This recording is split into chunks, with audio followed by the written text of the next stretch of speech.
વિદ્યાર્થી મિત્રો, આજે આપણે ગુજરાતીમાં વ્યાકરણનો એક નવો ટોપિક શીખવાના છે.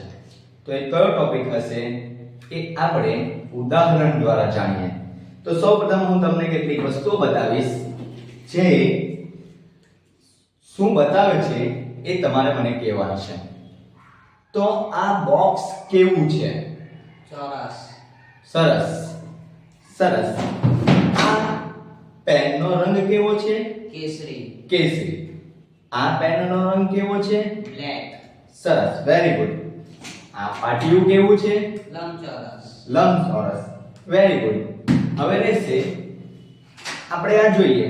આ એક રમકડું છે જે એક પ્રાણીનું છે અને એ છે વાઘ. તો મને મિત્રો એ કહેશો કે આ વાઘના પગ કેટલા છે? 4. 4. વેરી ગુડ, સરસ.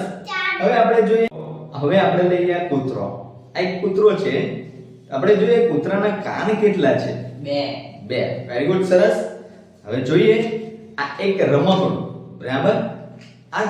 આ તમને રમકડા દેખાય છે. શું આમાં તમને કોઈ એક રમકડું દેખાય છે ખરું? જથ્થાબંધ. આ જથ્થાબંધ રમકડાનું બનેલું છે, બરાબર? ઘણા બધા રમકડા ભેગા બનીને આમાં એક રમકડું બનાવવામાં આવેલું છે. એટલે કે આ રમકડાનો જથ્થો છે, બરાબર?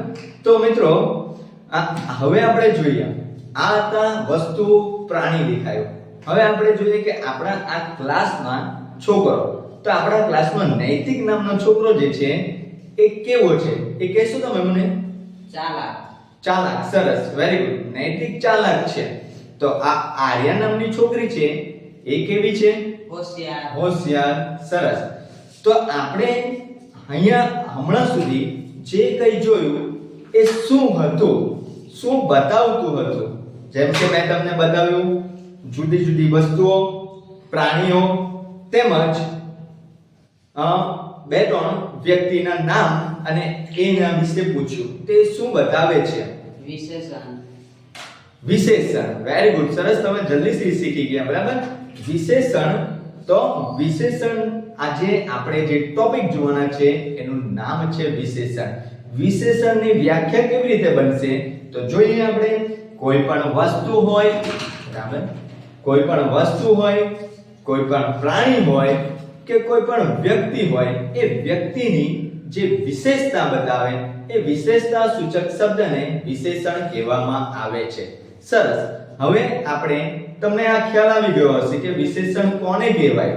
વ્યક્તિ, વસ્તુ અને પ્રાણીની વિશેષતા બતાવનાર શબ્દને વિશેષણ કહેવાય. વ્યક્તિની જે વિશેષતા છે એ વિશેષતા એ વ્યક્તિના ગુણ હોઈ શકે, કદ હોઈ શકે, આકાર હોઈ શકે, એનો રંગ હોઈ શકે, એ રીતે એની સંખ્યા હોઈ શકે કે પછી એનો જથ્થો હોઈ શકે, એનું માપ હોઈ શકે.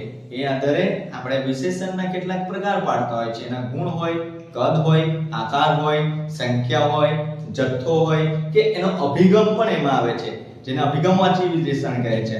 તો વિશેષણના એની રીતે આ જુદા જુદા પ્રકાર પડતા હોય છે. પરંતુ આજે આપણે જે જોવાના છે એ ફક્ત વિશેષણની સમજ છે.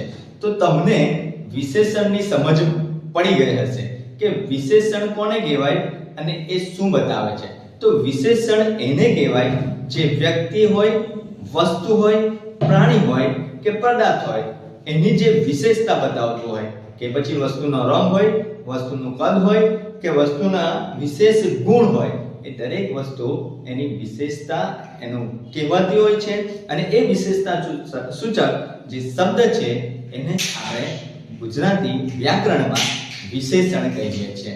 તો મિત્રો, વિદ્યાર્થી મિત્રો, હવે તમને આ વિશેષણ વિશે બરાબર સમજ પડી જ ગઈ હશે એવું હું માનું